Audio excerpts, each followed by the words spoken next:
Hey, boom! Sixers fans, welcome back. I don't know why I'm doing an accent right now, but I'm doing an accent. Let's talk about the game yesterday. Let's talk about everything going on. Look, I'm happy right now. First of all, the way in my last video I said, I hope the Sixers blow out the Minnesota Timberwolves so my man Isaiah Joe can get some minutes. And the Sixers blew out the Minnesota Timberwolves and my man Isaiah Joe got 4 minutes and went 2 of 2 from the field. Why? Because he's the man. All right, 2 things. One, real quick, I wanted to say this about the Minnesota Timberwolves broadcasting. I ended up watching it on my laptop, but I ended up watching, Mark Zumoff and Allah. So it was cool. I love Mark Zumoff more than anything, but sometimes I'm really interested in hearing what other announcers have to say about the Sixers. So after the game, I found the Timberwolves stream. I watched the very end of it, and the one announcer for the Timberwolves said, I've never heard of this guy before the game tonight, before I looked at the Sixers roster, talking about Isaiah Joe. And as he said that, Isaiah Joe had back-to-back possessions of off-screen mid-range jump shots that were nice. And that cracked me up. The guy was like, to be honest, I've never heard of this guy before. First of all, dude, you're an NBA announcer. You should be aware of other players in the league. If an unemployed guy living in New York, know people on your Minnesota Timberwolves team, you, a paid professional former NBA player who speaks for a team, should know who Isaiah Joe is, who's not some random overseas stash. The guy is literally a rookie, a second-round pick, who played 2 years in college and was pretty good. That's not something you say out loud, Minnesota Timberwolves announcers. But, dude, I feel bad for him because I feel like the Timberwolves are so bad. The Timberwolves are terrible, and they didn't have a shot from the beginning of the night because, first of all, they had no Karl Anthony Towns, which is unfortunate. They're 2-12 without him this year. They are a different team with that guy in their lineup, obviously. But they also didn't have Naz Reid, who is pretty good, actually. He went to LSU. I used to love him back in college, but he's actually a pretty good pro. He's better than I thought he was going to be. So their starting 5 was Ed Davis. No disrespect to Ed Davis when I say this, but that rhymed. But when I say this, he had absolutely no shot covering the MVP.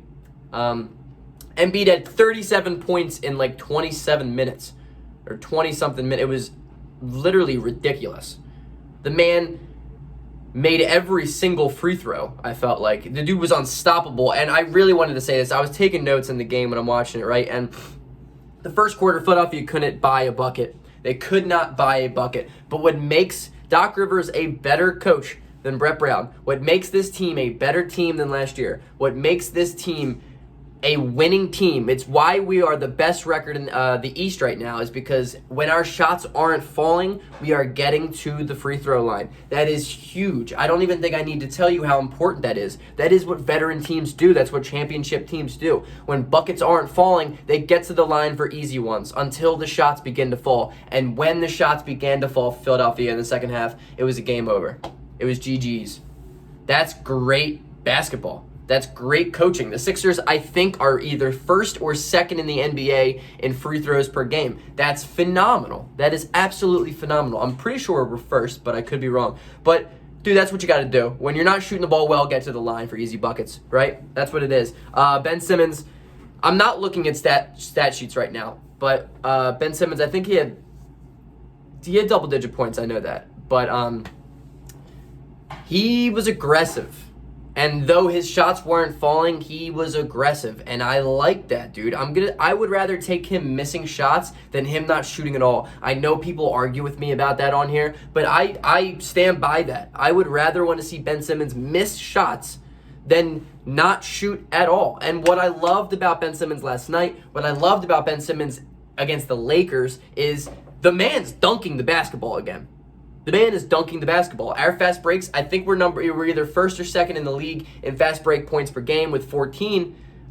We beat that last night, I'm pretty sure. Dude, Ben Simmons dunking the ball is aggressive. That's what we need. That's what he hasn't done this year. He just hasn't been strong to the rim at all.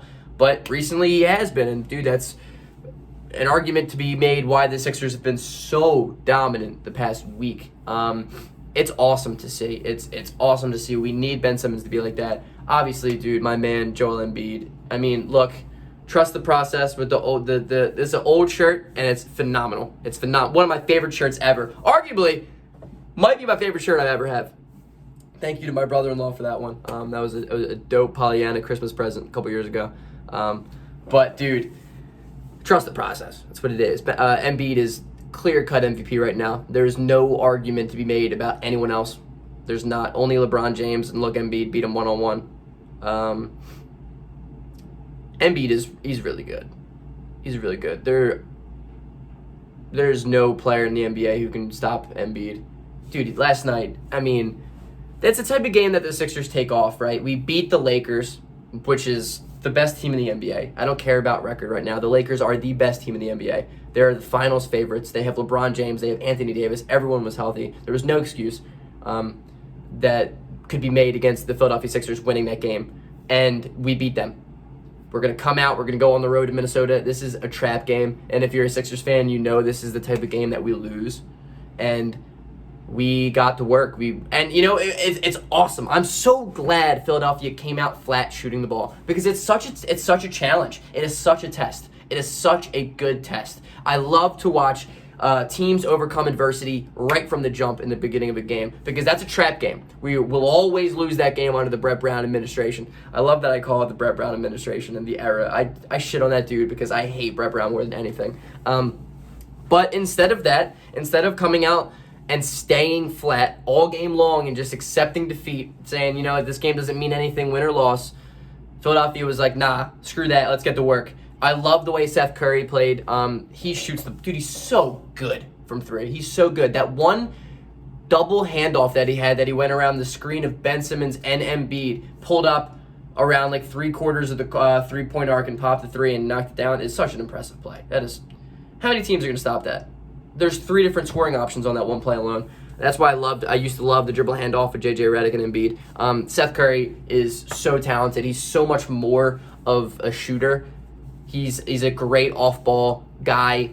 Gets open so well. He dribbles the ball way better than JJ Redick ever did. And I'm not trying to compare the two because I love Redick too, but I just want you to know Seth Curry is the biggest piece to Philadelphia. He is the reason why we are as amazing as we are. Don't get me wrong, I understand Embiid. I understand Tobias Harris is having a career too, but Seth Curry is the key that unlocked all of that. Why do I say that? Because look at the Dallas Mavericks right now. They're 8-10. They went from being the best offense in the NBA last year to bottom 15 this year.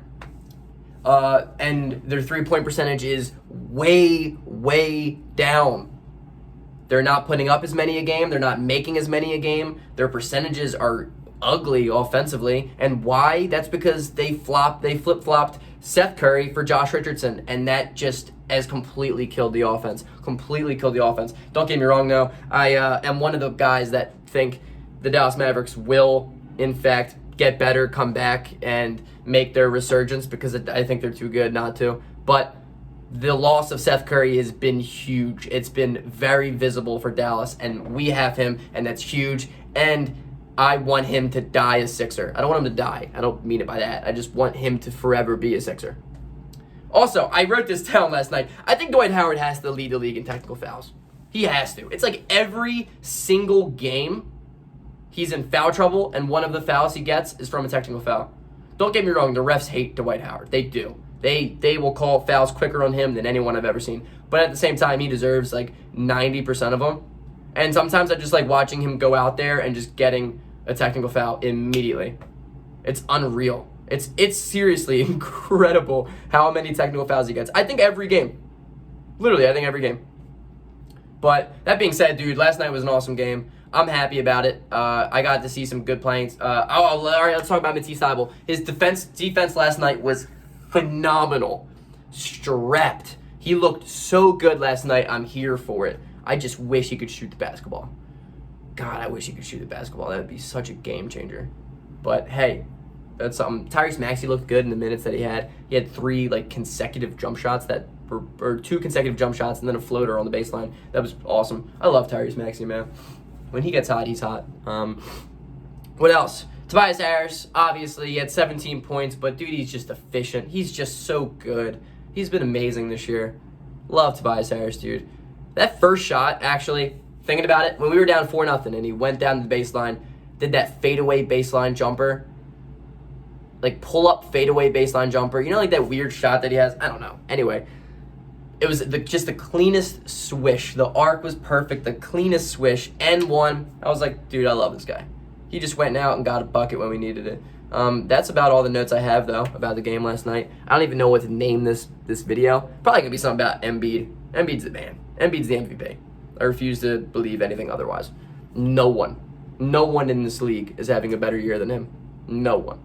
Peace out. Go Sixers. We play tomorrow. I forget who we play, but we play tomorrow.